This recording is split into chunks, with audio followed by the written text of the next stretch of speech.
President Tinubu tasked security agencies on improved synergy to checkmate insecurity in the country. We all need to put hands together to achieve this success. Nobody can do it alone. African Intercontinental Free Trade Agreements, federal government unveils comprehensive strategy to lead Africa's digital trade revolution. Is yet another opportunity for us to review our commitments to expanding investments in the digital economy. Also on the news, federal government set to revitalize Sangaya system of education to mop up 10,000 out-of-school children in the FCT. No child before the end of this government will be seen roaming the streets of Nigeria. This is the Network News on NTA. You're welcome. I am Lami Ali. Adeola Konme-Akere joins us tonight from Lagos, while Benny will bring us the business bits. And power correspondent Joshua Ojitu has the fact sheet on mass metering. You can follow this news broadcast live on all our social media platforms displayed on the screen. Now, President Bola Tinubu has charged security agencies in the country to strengthen cooperation towards checkmating all forms of insecurity in Nigeria. This was at a routine security meeting at the State House with heads of security agencies in the country. After the meeting held behind closed doors, Inspector General of Police Kayode Egbetokun told State House correspondents that the president expresses satisfaction over improvement in security situation within the country. As Inspector General of Police, I have the records of all reported crimes across the country. And I can tell you that crime rate is declining in Nigeria. Records don't lie. The records are there. So I can assure you that we continue to do whatever we are doing to maintain the decline in the crime rate. Similarly, Chief of Defense Staff General Christopher Musa emphasized the commitments of the security agencies towards restoring crude production to full capacity, soliciting for the cooperation of the residents in this direction. We are targeting 2.1 million barrels per day, which is achievable. So we are taking steps to ensure that all that is required to be done is done. The president is fully aware of the cries and hues of the communities, and he's not going to let them down. The communities should rest assured that steps are going to be taken to address their grievances so that productions will continue. And for the criminals, those ones that are hell-bent in destroying our infrastructure, stealing our crude for whatever reason, the days are numbered. They should rest assured that we're coming after them. And we want to assure Nigerians that we all need to put hands together to achieve this success. Nobody can do it alone. The Defense Headquarters has redesigned strategies aimed at curbing crude oil theft in the Niger Delta region through a comprehensive unified command structure for security agencies operating in the Niger Delta. The Director, Defense Media Operations, Major General Edward Buba, says operations will target specific areas with significant capability to boost crude oil production and ensuring transparency by international oil companies operating in the region. In other theaters of operation, troops eliminated 125 terrorists, arrested 200 persons, apprehended 20 oil smugglers, and rescued 140 kidnapped victims.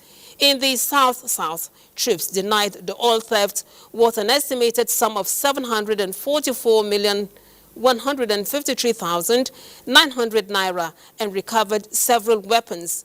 Meanwhile, the Minister of Defense, Mohammed Badr Abubakar, has charged the Federal University Dutse, Jigawa State, to partner with the Ministry of Defense on conflict resolution and research on military equipment production and repair through the Defense Industries Corporation of Nigeria.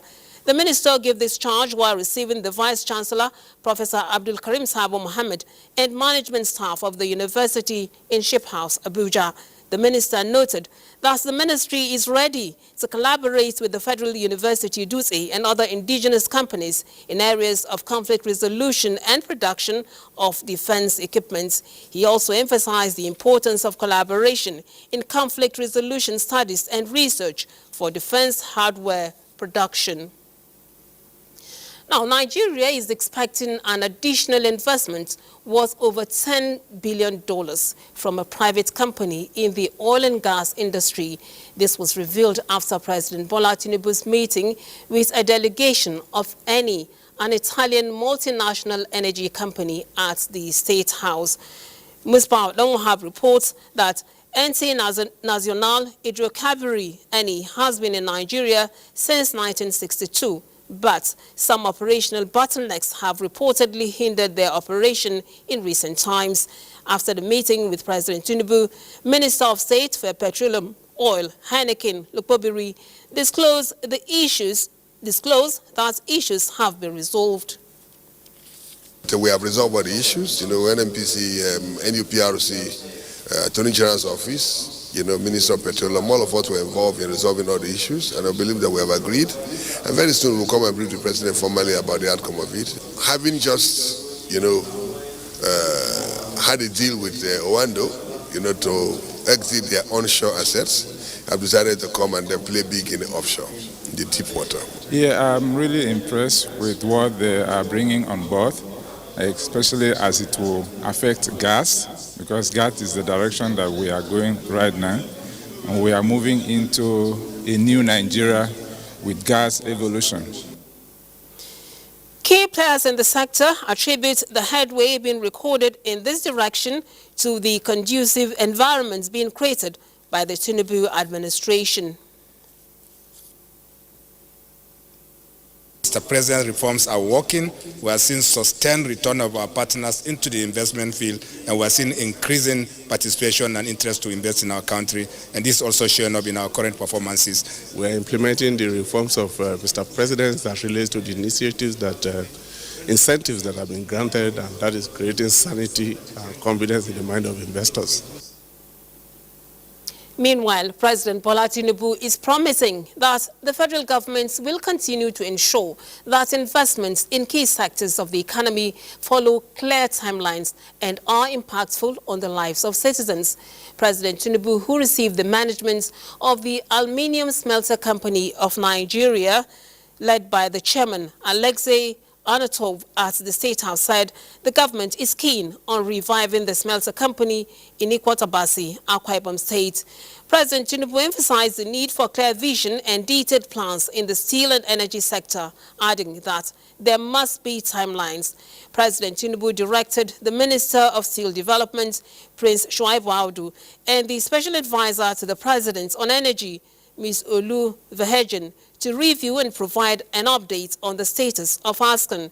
In a statement by the Presidential Advisor on Media and Publicity, Ajuri Ngalali, the chairman of ASCON assured the President of the preparedness of management to turn around the fortunes of the company within a given period by injecting $500 million into it.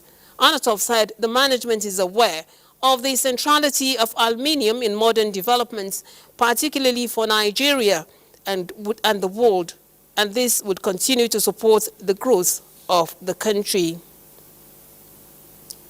President Bola Tinubu will on Saturday, July 20th, depart Abuja for Accra, Ghana, to participate in the 6th mid-year coordination meeting of the African Union, AU, the Regional Economic Communities, RECs, and the Regional Mechanisms, RMS, and the African Union member states. President Tinubu, as the chairman of the ECOWAS Authority of the Heads of State and Governments, will address the meeting on the status of regional integration across various areas in Africa, highlighting the achievements and challenges encountered in West Africa since the last meeting in Nairobi, Kenya. In July 2023, the President will present the 2024 report on the state of the community, focusing on peace, regional security, governance, economic integration, humanitarian and social developments, energy, mines, and agriculture. President Tinubu will also deliver his maiden speech at the AU 5th mid-year coordination meeting in Nairobi, Kenya, where he will affirm Africa's strength and the need for unity. He will be accompanied by senior government officials. The federal government has announced a free conversion of vehicles for road transport unions. The Presidential Compressed Natural Gas Initiative Program Coordinator, Folarin Oworu, disclosed this while flagging off the rollout program in Kaduna towards stimulating the adoption of compressed natural gas for transportation in Nigeria. Haruna Mohammed reports. Go places, go transport. We drive to thrive. The transportation sector remains critical in driving the Nigeria's economy, and the Presidential Compressed Natural Gas Initiative came handy.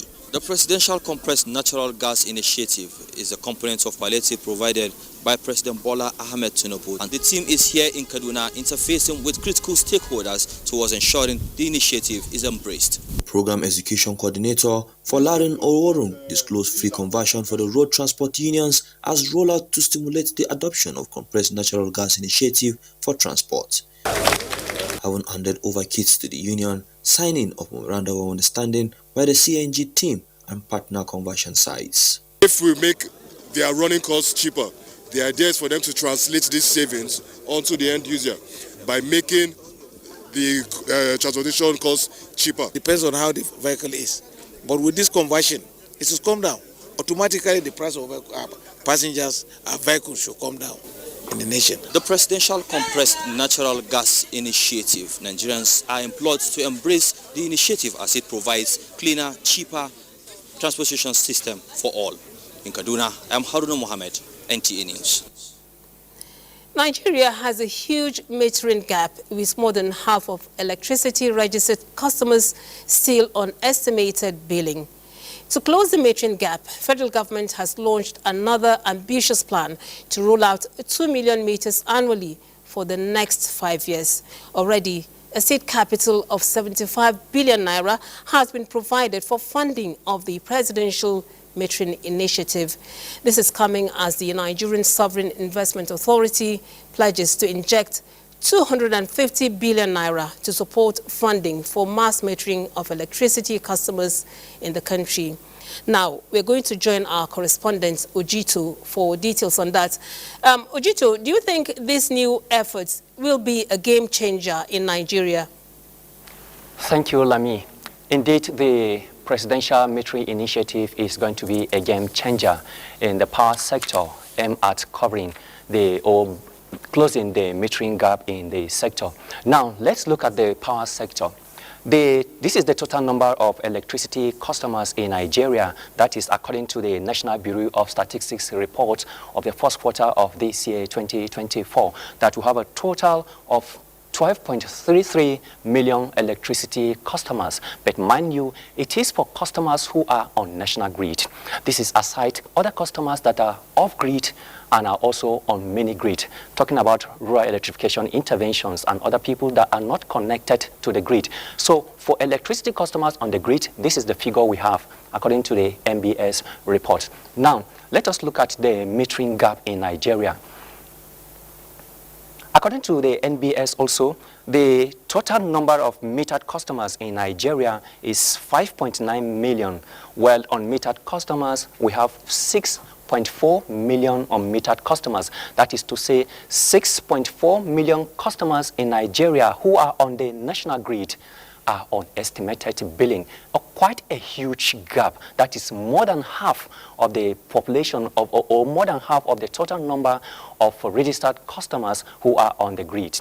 Now, since 2013 that the power sector was partially privatized, there are interventions or initiatives by government and also the distribution companies to close the metering gap. Mind you, it is the responsibility of the distribution companies to provide meters, not federal government, neither customers. But because of the liquidity crisis in the sector, and that is why federal government is also intervening. So this is what NEC, that is the Nigerian Electricity Regulatory Commission, NEC, did in 2013, that because of, to close this metering gap, the NEC now introduced the CAPME, that is Credit Advance Payment Metering Initiative. The CAPME is an intervention whereby customers who are willing to have meters and are yet to be metered will now pay for the meter, where customers will now be provided with that meter. The intention there is that in future, the distribution companies or the utility company will now pay you back all the money that you have been paid for to purchase that meter. Also, there are other initiatives like the mass metering or the meter asset provider. The meter asset provider, which is MAP, the MAP initiative also. In this case, because the first initiative was not working, that is why the MAP was also introduced. In MAP, in this case, what happened now is that federal government now invited local meter manufacturers. Local meter manufacturers now flood the market with meters, whereby they now provide meters to customers. You will also buy this meter, but in future, the distribution company is also expected to pay you back. All these are not working in closing the metering gap. And also the National Mass Metering Program was also introduced. And under the National Mass Metering Program, 1 million meters was rolled out to customers with the intention that is the phase 0 of the National Mass Metering Program, with the intention that on the phase 2, on the phase 1 of the mass metering program, 4 million meters will be rolled out. Therefore, under the current administration of President Bola Tinubu, this current administration has an ambitious plan to close this metering gap using the Presidential Metering Initiative. And under this Presidential Metering Initiative, 2 million meters will be rolled out every year for the next 5 years. And already a seed capital has been provided, just as we had in the report, of 75 billion naira, which has already been provided. And also recently, the Nigerian Electricity Regulatory Commission also provided 21 billion naira to the utility companies also to meet out customers, but this time around particularly customers who are on band A to close the metering gap. So in a nutshell, the interventions by the distribution companies and also federal government is aimed at closing the metering gap, and Nigerians will wait in the next 5 years that of course the 6.4 unmetered customers will of course be metered. Very much, Joshua, for that detailed information, I must say, on efforts by the federal government and distribution companies to bridge the metering gap in Nigeria. You're still watching the network news. We are going to pause for some messages. Do stay tuned.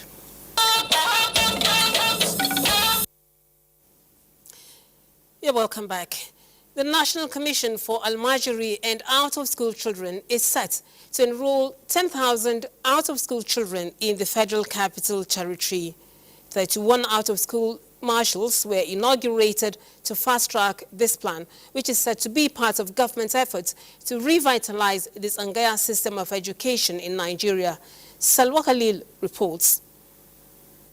Angaya is an Islamic system of education which has been mainstreamed into the conventional system to ensure that no child is left behind. Now, in fulfillment of this commitment that the federal government through the National Commission for Almajiri and Out-of-School Children is sending men and women as marshals to every community across the country to watch out for out-of-school children, then liaise with parents and community heads to enroll them in school.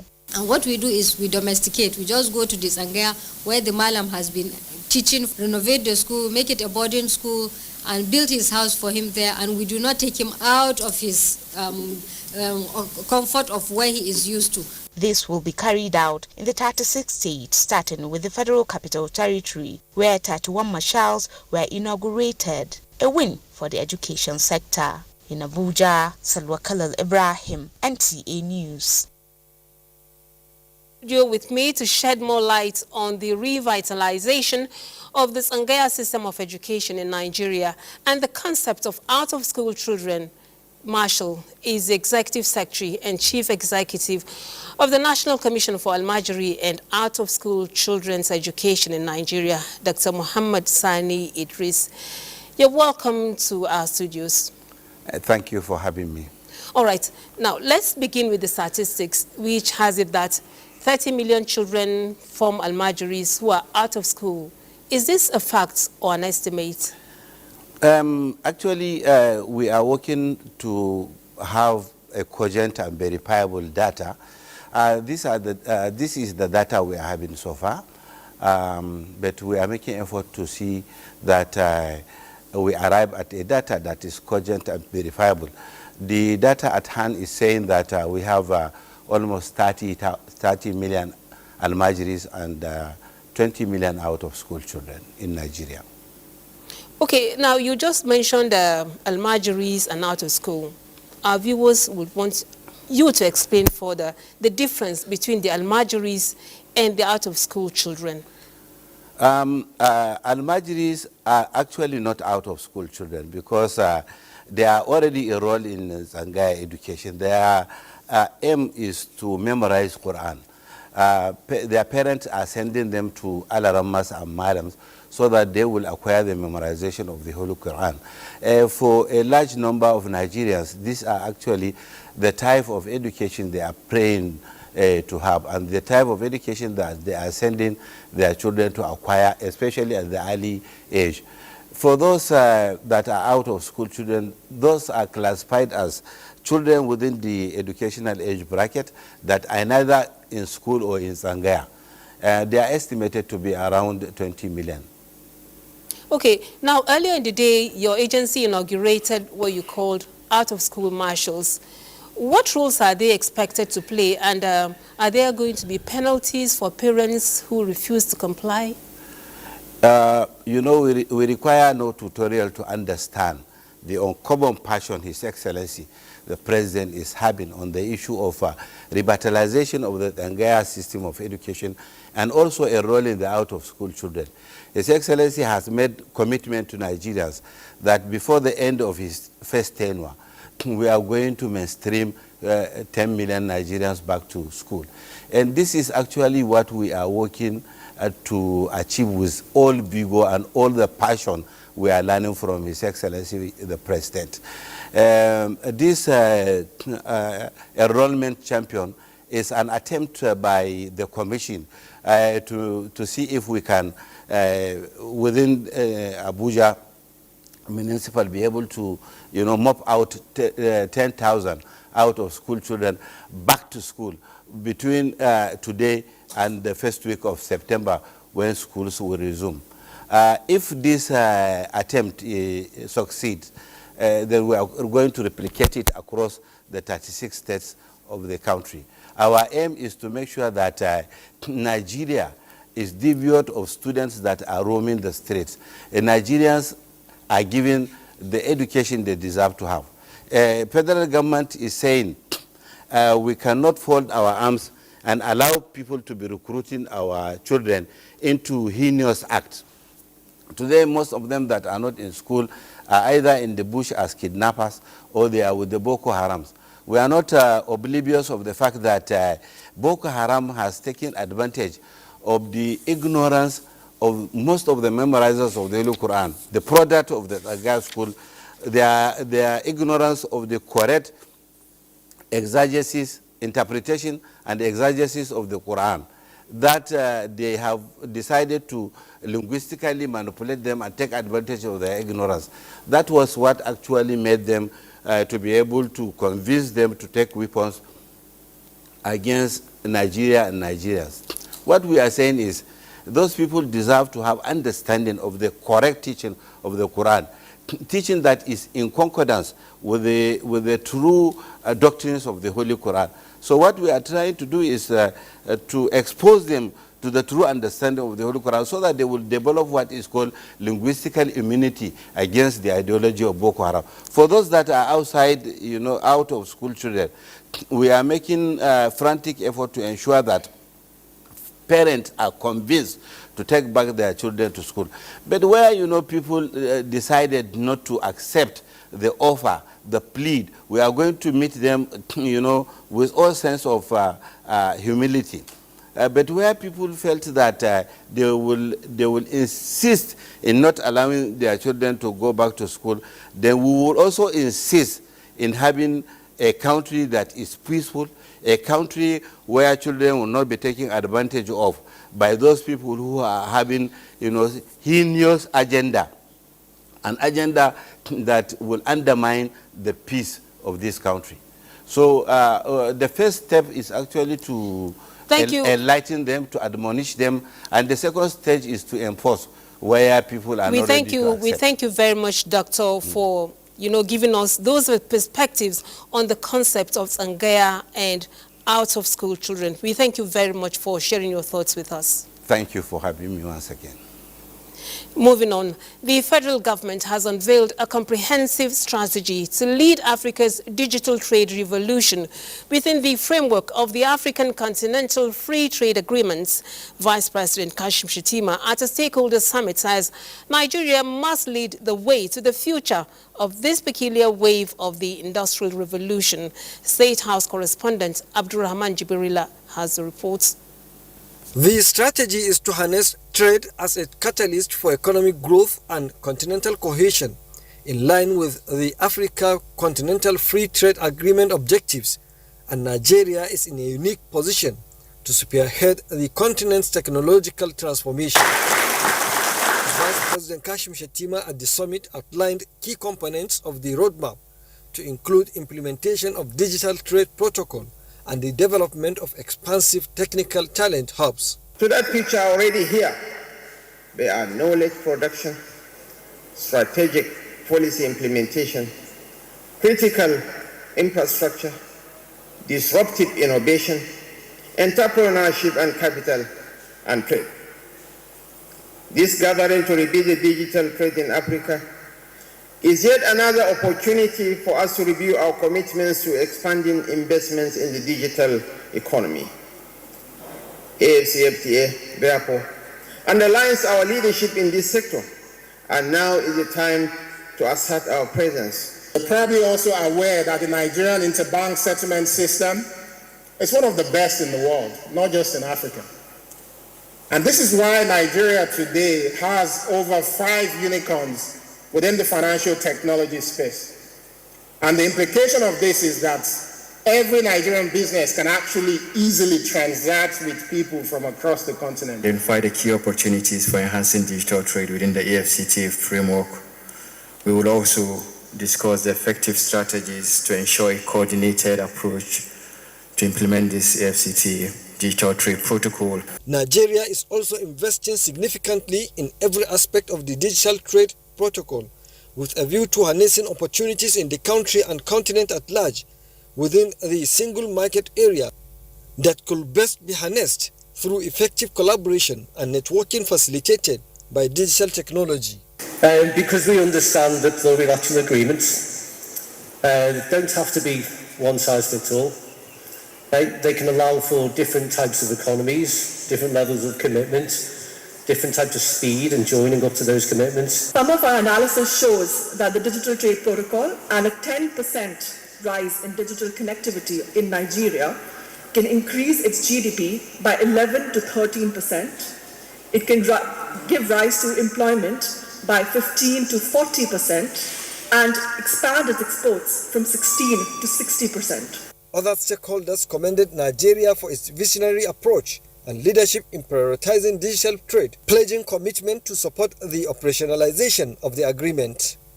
From the State House, Abraham Jibrila, NTA News. Catch them young and they shall be yours forever. This is the focus as youths were brought together to learn skills that would make them self-reliant. Convener of the program, Mariam Aminu Babanli, says her quest for success of youths in life is her inspiration to initiate the entrepreneurship program. Haruna Mohammed reports. Catch them young, they say, as early startup entrepreneurs making vibe in the industry. And this is what the EDGE Summit seeks to address. Ability to get employed, whether self-employed or employing others or others employing you. Navigating the entrepreneur odyssey, challenges, wisdom and triumphs, the panel of discussants scrutinized, featuring key agencies in Kaduna and beyond, as the audience listened keenly. There are challenges ahead, whether you are going to win, we are going to triumph over these challenges. We want to bring entrepreneurs together, young entrepreneurs, encourage them and show them the real world. Insightful discussions like these around the country, the future is indeed bright, especially with the young minds.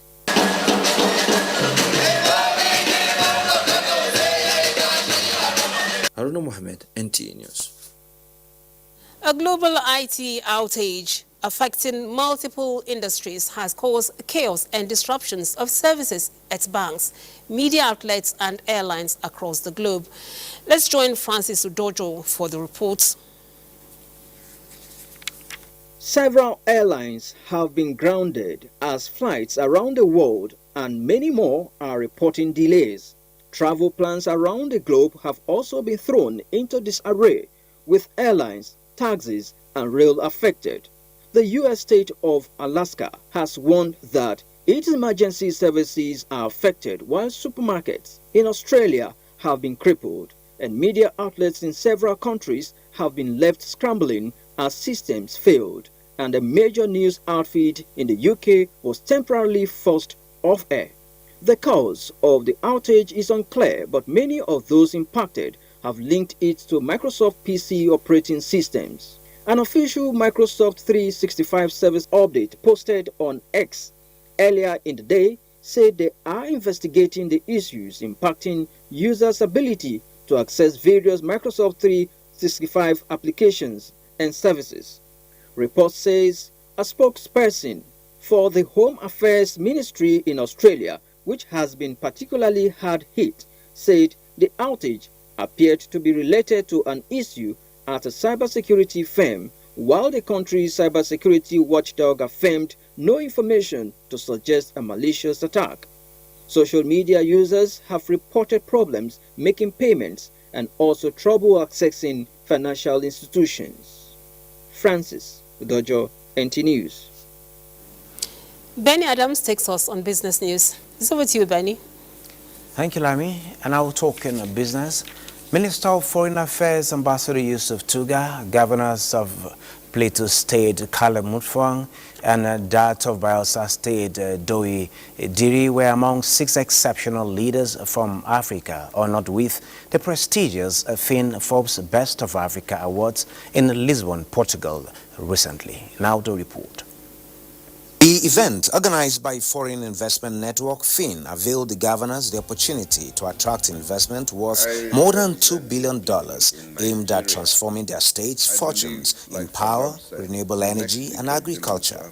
Both governors signed MOUs on behalf of their states. The MOUs covers conversion of palm waste to bioenergy, greenhousing for export-oriented agriculture, smart city development, export-focused agriculture, supply of buses, training for youth, and glass manufacturing plant, among others. Governor Mutfwang received the Forbes Best of Africa Visionary Leadership Award, while Governor Diri took home the Forbes Best of Africa Outstanding Leadership Award, while Ambassador Tuga was honored with the Forbes Best of Africa Lifetime Achievement Award in Diplomacy.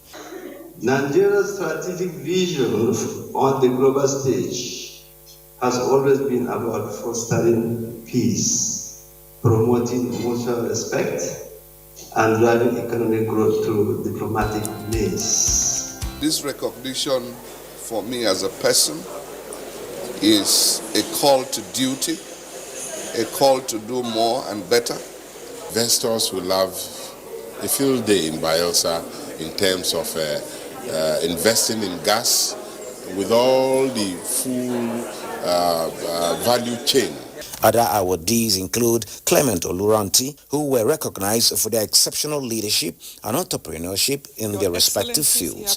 The organizer and chairman of FIN, Dr. Olayinka Fayumi, says FIN is committed to fostering global trade, knowledge sharing, and sustainable business practices, and is poised to intensifying partnerships with government in fulfillment of the present administration's Renewed Hope agenda. Thank you very much for what you have done, but I invite you to leverage on this opportunity to network, create partnerships, because with partnerships we can go this far.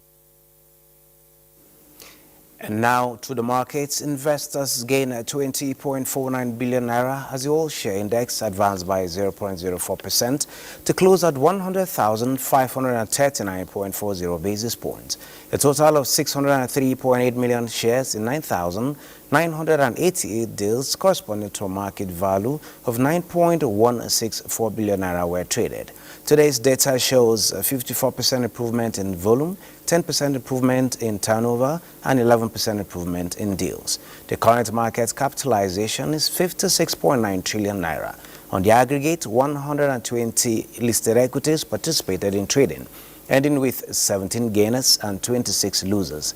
FCMB Group recorded the highest volume of 114 million traded shares, followed by Jais Bank 103 million and United Capital 56.8 million. That is business news. Network news continues. Lami, you can take it from here. Thank you, Benny. Now, on air in Chair the 10th, King Apollos Chu has expressed fears of buildings collapse if adequate measures are not taken by HYPREP as they carry out remediation activities. He, however, advises the youth to cooperate as he sues for understanding between HYPREP and Ogale communities to streamline measures for the remediation work in Ogale and within the recommendations of experts. This is part of issues raised at an interface between the Zonal Committee of HYPREP representatives led by the project coordinator, Professor Zabe Nenibarini, and members of the impacted communities at the King's Palace, Ogale. Ijoma Ugweke has details. Environmental degradation is one of the major causes of building collapse, followed by human error and poor quality materials. How to moderate the impact of the ongoing HYPREP remediation exercise to prevent collapse of buildings within the radius of the excavation sites of HYPREP is the focus of an interface between HYPREP representatives and members of Ogale communities. The community members are expressing their fears of building collapse as proper plans have not been made by HYPREP, aside some filling, to reinforce the land with embankment. On Enchia the 10th, King Apollos Chu is concerned over the threat posed by the excavation on his farmlands and that of other members of the community. Consider that I am doing excavation about 20 meters by 50 meters depth, about 20 feet or 20 inches down. So I will also have a consideration of planning reinforcement. The topsoil, all the people are affected, you need a reinforcement for any infrastructure to be raised on that particular point. HYPREP project coordinator Professor Zabe Nenibarini, while highlighting measures taken by HYPREP to ensure sustainable remediation work in Ogale, he assured the King and members of community that HYPREP will review its work plans. When they are done with the remediation, then they will backfill and ensure that the area that has been backfilled is solid enough to support any other. While hydrocarbon pollution remediation project work is ongoing in parts of Ogoniland, targeted at restoring lands back to their original nature, the Ogale people are hopeful that the federal government's window of compensation for impacted communities will be created to ameliorate their sufferings and in turn restore confidence in the people. From Eleme, Ijomu Gweke, NTA News. Time to join Adeola in Lagos for more news. It's good to see you, Adeola.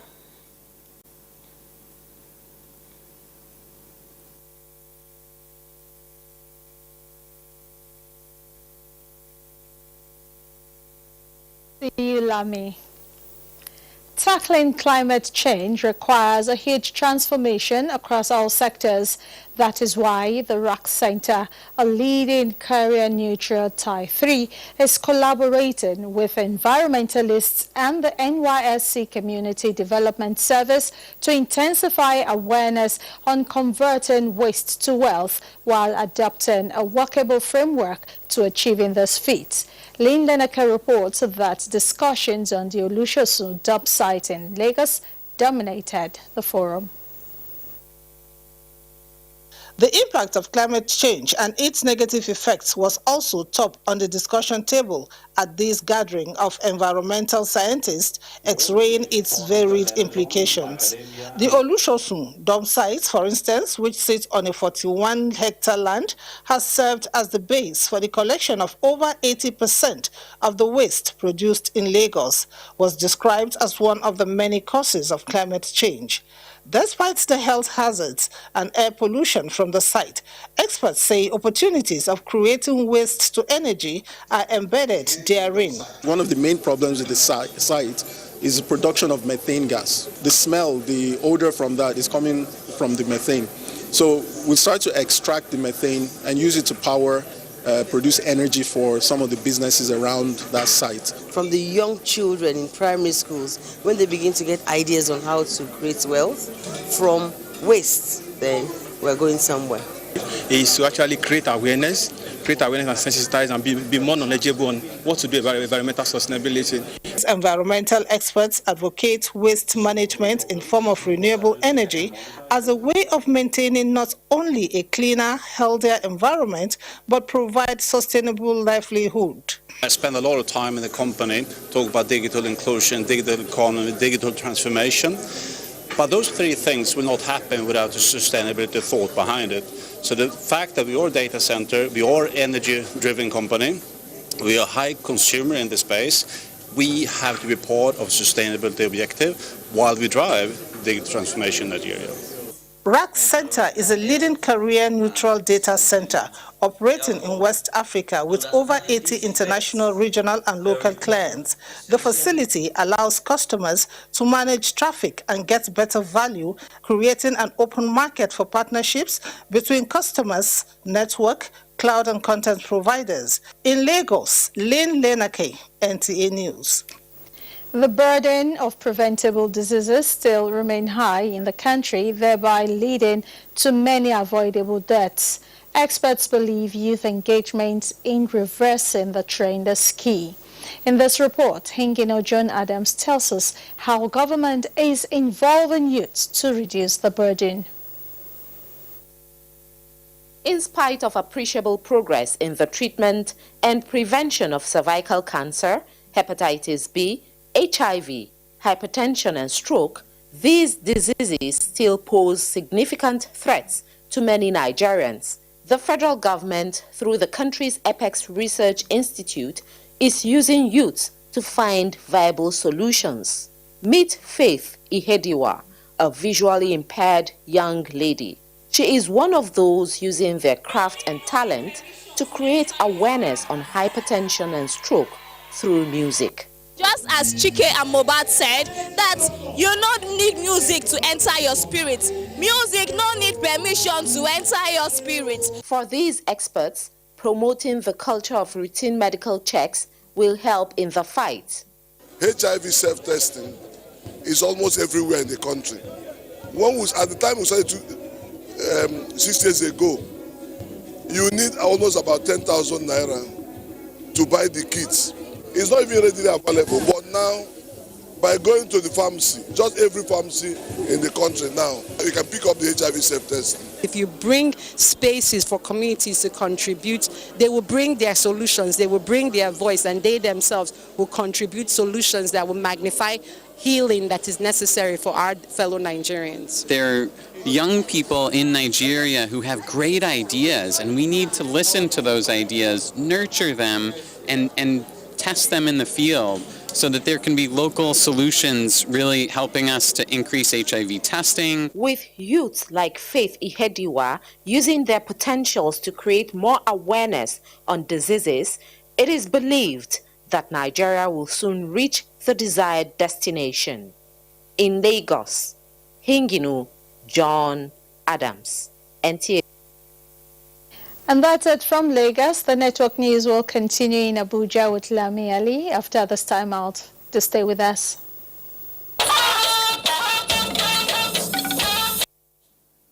Thank you for staying tuned.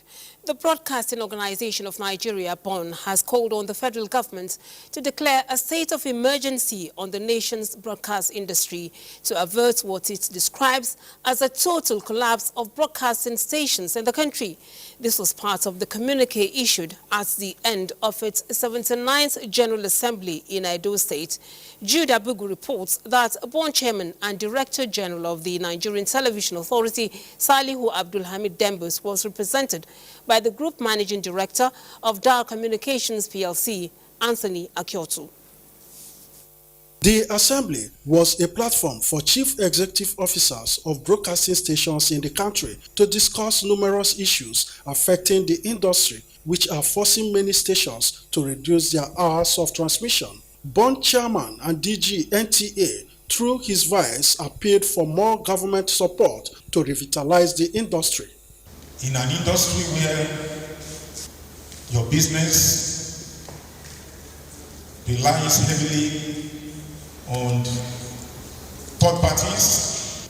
Where do you find the money to pay your power consumption as a band A consumer? Where do you find the money to buy diesel? As we move forward, I pledge the full support of the NBC in addressing the challenges that lie ahead. We will strive to be transparent in our dealings, proactive in our engagements, and receptive to your feedback and suggestions. The representative of Edo State Governor encouraged broadcasters to embrace new challenges and opportunities in the industry with open mind. We're promoting free, independent, diverse media landscape, particularly during this critical time in the build-up to September 21 governorship election. In a communique at the end of the assembly, Bond further appealed for amendment to Schedule 4 of 1999 Constitution to enable NBC collect radio rates and suspension of demand of 2.9 earnings from broadcast stations, among others. We urge the government to 1. Support the broadcast industry through the provision of CNG-powered generators to all Bond member stations. 2. To subsidize by 50% electricity tariffs of members on monthly basis. The requests have been put out and we are quite confident that they will be addressed given the place of the media. The 79th Assembly had navigating the challenges of broadcasting in Nigeria as its theme. In Benin, Jude Abugu, NTA News. Please stay as we take another set of messages. And that's the network news. We thank you for watching. Do have a good evening.